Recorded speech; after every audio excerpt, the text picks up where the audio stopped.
gun to my head and I had to give you an answer of what to do with £1,000, I'd probably say invest it in your number one asset. Yeah, it's cliche. Yeah, everyone says it, but you know the answer. If you don't, I'm about to tell you. Welcome back everyone to the Tej Talks YouTube channel. I haven't made videos for a minute. I've been traveling, got married, injured myself, went on a honeymoon, then went on my stag. Yeah, in that order is how we do it nowadays, people. And then I came back and then went to Dubai for a business trip, and now I'm back. So yeah, keep an eye out for my video on Dubai because yeah, I think it's going to be a little different to most videos that you hear about Dubai. So in today's video, as you can see by the title, we're talking about what I would do with £1,000. Now, there's lots of videos like this online, but a lot of them chat a lot of frankly, and sell you a dream. Oh yeah, with £1,000 you can buy 10 buy-to-lets and then you can be financially free. It'll take 7 years, but you can do it with £1,000. You have to raise investment finance. You get my drift, right? And you know the kind of people that are making these videos. So yeah, f them. I'm here to f them. I don't care anymore. When did I ever care? So £1,000, let's be honest, it's not a lot of money. It's not a lot of money. Can you start an Amazon FBA business? Sure. Can you buy some socks and resell them? Sure. Can you go to garage sales, boot sales, and sort of do retail arbitrage and reselling? And yeah, you know, starting small, of course. So £1,000, whilst it's not a lot of money, actually can be a lot of money depending on what you're going to do with it. Now, in the world of property, it's a tiny amount of money. It will just about, in most cases, probably not, cover your legal fees for a transaction. If you're getting a contract written up like a JV agreement, probably going to cost all of £1,000. So you're kind of in a tight situation here with £1,000 in the sense that my first answer is not a lot of money. So, you know, what could you do with £1,000? Keep saving, keep budgeting. Don't try and jump into quite an expensive game with the property without, you know, at least there being a 10,000. Right now, I'm going to make other videos on other amounts. And look, with 5,000, 4,000, you could do rent to rent on the kind of lower end, perhaps in terms of furnishing and agreeing a really good deal. But generally, £1,000 is not a lot of money, yeah? Let's just keep with this theme. So in property, you could do deal sourcing. It probably costs you £1,000 to get like everything set up, domain names, ombudsman, blah, blah, blah, blah, email, MailChimp, all that kind of stuff. You probably have some change left. But yeah, what about viewings? What about like petrol money? What about etc, etc? You get the deal, right? Paying for your VA to do stuff, you know, so £1,000 is really difficult. But deal sourcing, I feel, is the only thing you could really start with. However, if you just jump into it, oh, hold on. Most deal sources don't know anything and they jump into it and just send shit deals. So yeah, look, if you just jump into it and spend £1,000 on setting up and nothing on education or learning how to do it, you'll fit right in with deal sources and that's okay. You know, that's okay.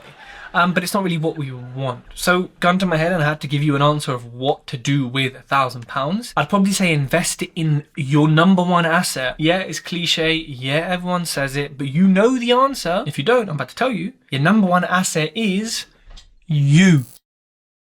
Books, seminars, podcasts, e-learning, mentoring probably not right for you unless you have the right education first, but education, invest in yourself. It doesn't have to just be property. Property is just there, one little boring bit. Educate yourself in finance, in budgeting, in investment, in whatever. Join a community. Do something that will put you in a position, one, where you're surrounded by the right people. So networking events, use your money for things like this, or like I said, a digital community. I run one, funnily enough. Or use it on building up what's in your mind. Like, oh, I want to get into it, I want to get the ball rolling. How can you roll a ball if the ball is a square and you don't have the chisel and knowledge to turn it into a round ball and you don't even have the force in your arms to push the ball?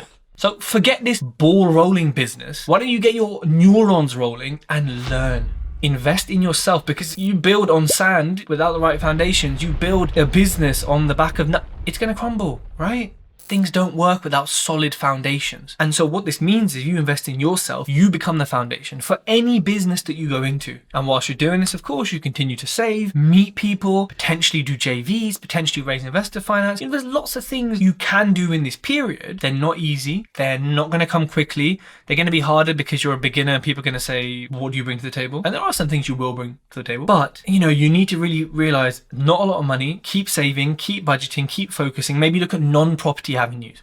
There's nothing wrong with doing some FBA or some trading or whatever. None of these things are easy, by the way, but they can be lower cost than property to build up your pot and then come back and say, all right, now I'm going to invest in property. There's nothing wrong with doing that. In fact, I think it's a great strategy. I used to have a recruitment business, did really well, but that's kind of what got me into property almost, or allowed me to. Now, I say to people sometimes, like, even setting up a recruitment business now is probably potentially easier than doing some property things to generate the same kind of money, if not more, to then you can then spend on property, right? So I think with £1,000, we really have to take a hard look at ourselves and say, we're not going to do a huge amount. However, why aren't you using social media? Why aren't you on TikTok, Instagram, YouTube? Why aren't you doing this? Why aren't you documenting your journey from, right, I have £1,000. I'm going to track every single penny I spend. I'm going to share it with you with spreadsheets on my screen, right? And let's see what we get, what we get up to, how we get there, where we go. Why aren't you starting that? Imagine that. And then in 4 years, when you're doing multi-million-pound deals, people are going to love to follow your journey, right? So if you're setting yourself up for the future and you've got big goals in the future, then why aren't we starting now to document this